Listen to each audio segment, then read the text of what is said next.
Hi people, Happy New Year to you all. It's Phil doing another part 3, I think it is, of my build. What have I been doing the last day or so now that I'm child free and I've had a chance to put them into a child club and actually get some work done? Basically, I've put plywood up to to hide all that damage I've done to the walls. I could have got it plastered, but I think this is something that I'm less likely to damage again. Gives me very easy surface for being able to fix things. Benefit is going to be I'm going to be putting angle iron up the side on this side and that side to allow loads of slotted angle iron to allow loads of fixing points for the premium screen material. Now it looks like I've kind of taken a step backwards because I've actually taken my screen down. It had lots of grip marks from where I've thrown clubs on the left hand side. I will actually be moving that onto somebody that just wants a dirt cheap Type 3, really good screen. If you can forgive the marks on the left-hand side, the image is great, perfectly usable. There's no kind of worn parts where it's going to be wearing through, and I'll be selling that cheap. So that'll be moving on to somebody, as will most of these mats, because I'll be getting flooring put down. But I just wanted to kind of in the daylight show you the fixings again, explain the system. One reason I had to take things down was that on my previous video, you may have seen that the archery screen was just lifting off the floor on the left-hand side.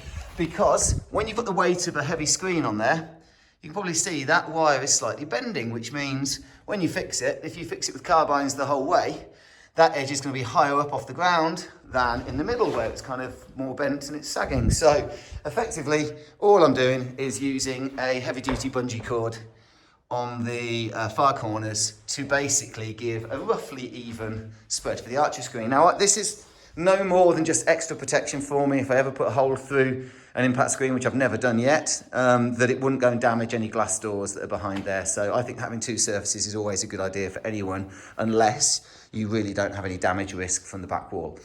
As I say, also having some material behind, let's say the Type 3 impact screen that I'm using, could help with wear and tear. Now the Type 3 doesn't require a backstop to it.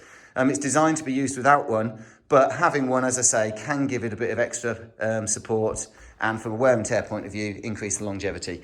So beyond that, I've got this wire, as you know, this is the one that my ceiling protection. I'm going to be breaking the video, at the end of the video, in the last one, I'll show you the breakdown of all of the components I used and the individual prices. 6 metre by 3 metre, this material is actually only £30 off of Amazon, I think it was. So absolutely ideal for being able to cover the full width and a bit. Folds around that wire there, this kind of furthest most wire that you can't see. Folds back, so I've just got the 2 bits of material and I'm going to be clipping it onto this one to give my ceiling protection. It gives a very neat edge along there, so there's no risk of the ball kind of going through any gaps where fixings are, and because I'm not using an iron frame, there's no risk of the ball ricocheting off of a steel bar. There's a theoretical risk that it could hit flush on the steel wire.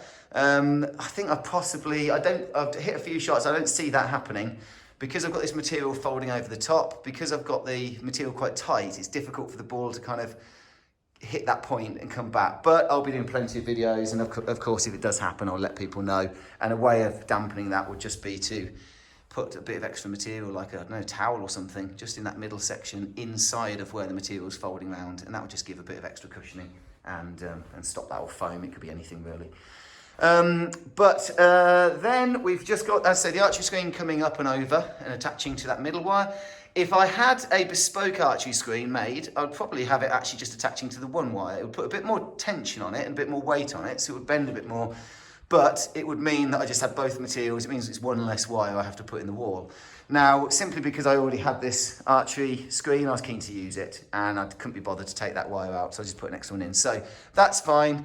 The fact it's folding over just gives an extra bit of protection around that join where you might have ceiling protection meeting the front screen, and if you don't have padding, then that can be an area where fixings are and balls could squeeze through, particularly if you were just using one wire for back protection and ceiling protection. You've kind of got that gap, and when I've done builds like this in the past that were cheap, in my, before I founded the business, I had balls that would sneak through and end up on the ceiling protection, and not a big deal, but could be annoying, or it might go through, hit the netting behind, and you end up scooping balls out from underneath the archery screen. Again, not a big issue, but it's avoided in this build. And when I get the premium material, it's going to be going, which I'm cutting in about 10 minutes, it's going to come up in front of this, behind this protection, fold over that top bar, underneath the archery screen and attached to the fixings I've got here. Again, with the weight of it, it's going to end up slightly flexing that wire, a bit like it's done with the archery screen. So I'm going to end up using Tarp clips, which I always think are a good idea. On the edges, I'll be gripping hardly any of the material, or just the edge of the material, because I'm going to want the full weight, the full distance to come down so it can touch the floor. In the middle, I'll be making adjustments and these ones to just grip a bit more of the material, so that therefore, where it's sagging, effectively it's going to have the same level area at the bottom, and as it folds over that top bar, it's going to be a really neat edge along. And the beauty of this design is you can make all those individual adjustments, put as many Tarp clips or carbine hooks as you want to be able to adjust it. Then with the angle iron, I'll have the side protection, stretching it and stretching it. So a bit longer video than I'd intended. I will be selling all of these mats that I'm not using anymore because I'm getting flooring down, as I say, to be able to insert a hitting strip. I may have a dedicated stance section. I may decide just to raise it up a little bit to the same level and stand on the turf that I'm bringing in. Haven't decided yet. I'll probably start with the turf, given that it's coming as one size, and then if I want to, I can cut a section out for the stance. So there will be various mats going up for sale, nice and cheap. My previous screen that had the marks in it will be going up for sale. Hopefully people can benefit from some of those cheaper components just to get a simulator off the ground without having to spend a lot of money. But on my final video, as I say, I will detail the price of all of these components so you can see how much this has cost, and it may be an option for you going forward. Video to follow probably in about 20 minutes time when I've cut a new screen. Goodbye.